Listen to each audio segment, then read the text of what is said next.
Kirk and I were living full-time on cruise ships with thousands of dollars in upcoming sailings fully paid for. My mom was hospitalized, she was placed on life support, and Kirk and I dropped everything and went to be with her. But in the background of it all, I had a practical problem that couldn't wait. We had another cruise coming up, fully paid, already inside that cancellation period. When I called the cruise line to alter one of those sailings, they quickly said no. Not because they couldn't, because the policy said they didn't have to. It's why I made this video, because I don't want this kind of experience to happen to you.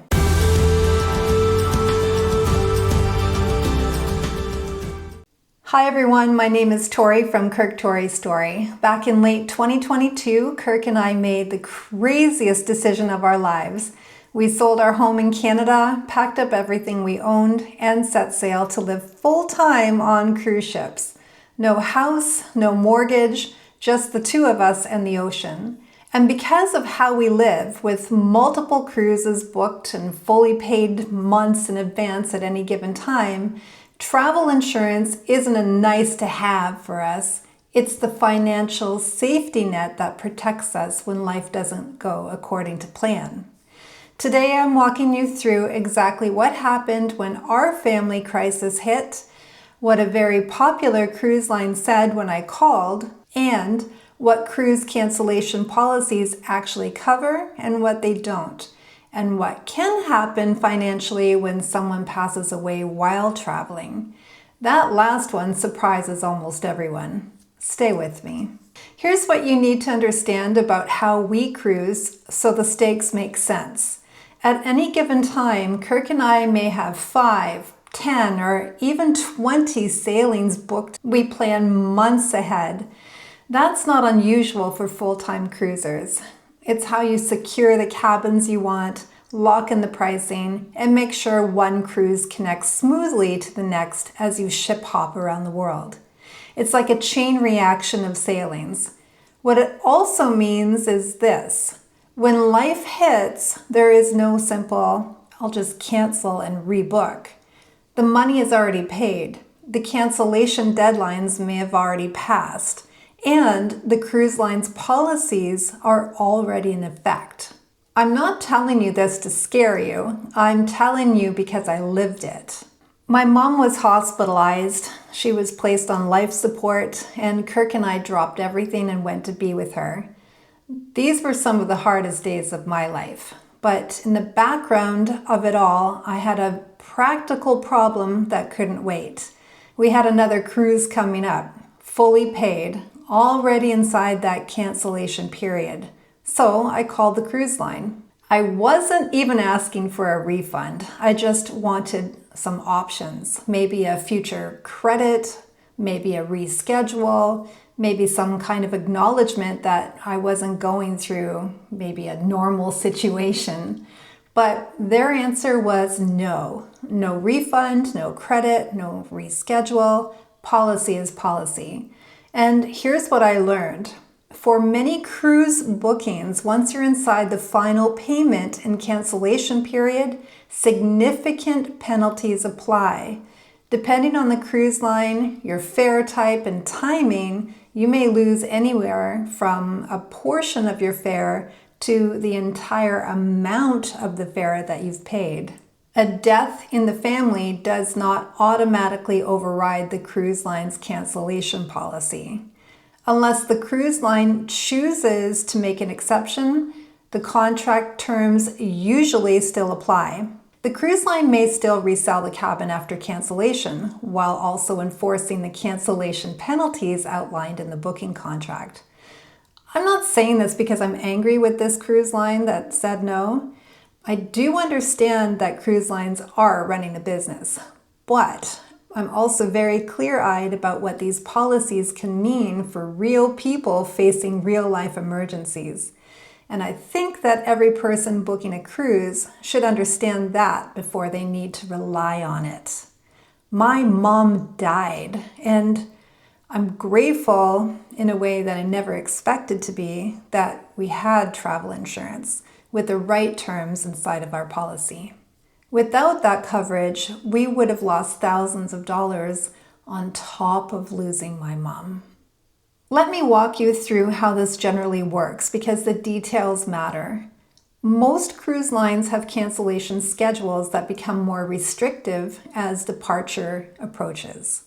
Outside the financial payment period, you may receive a partial or full refund depending on the fare type and the cruise line. As you move closer to departure, cancellation penalties increase. In many cases, travelers can lose a substantial portion or even all of what they've paid. And here's something that many people don't realize until they start comparing policies. Cruise line insurance and third-party insurance often work differently from one another. Some cruise line plans may provide future cruise credits in situations where a third-party policy could provide cash reimbursement. That is why it's important to read the details carefully and compare your options before purchasing coverage. If maximum flexibility is important to you, look for a policy that includes or offers the option to add cancel for any reason coverage. Standard travel insurance policies typically cover specific listed events. Cancel for any reason coverage can provide broader cancellation flexibility, although coverage limits and reimbursement percentages vary by policy.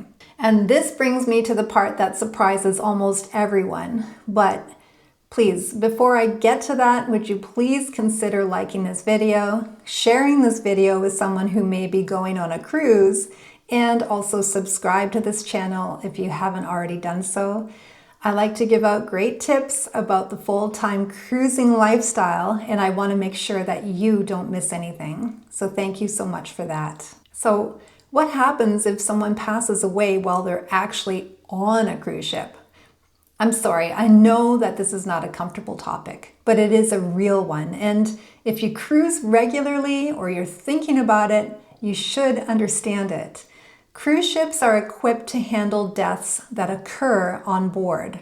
There are designated facilities on board for temporary storage until arrangements can be made at the next appropriate port.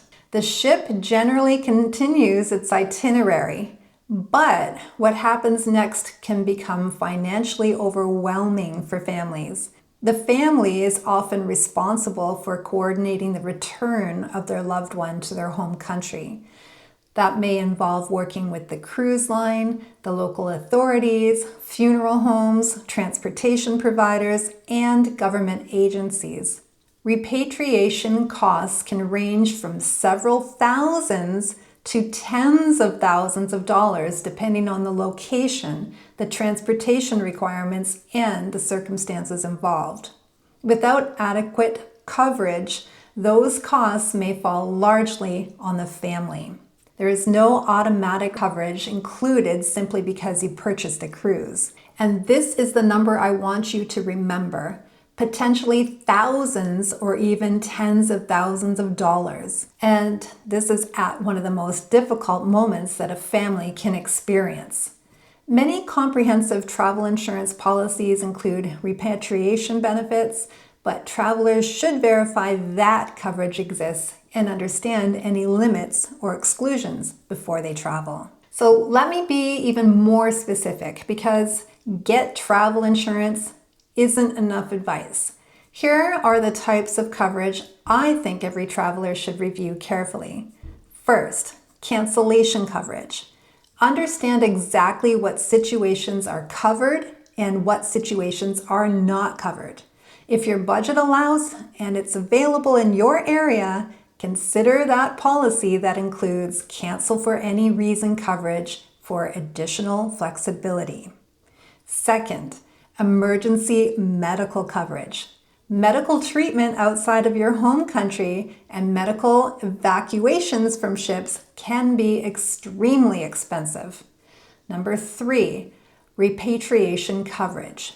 If someone passes away while traveling, this is the benefit that may help bring them home.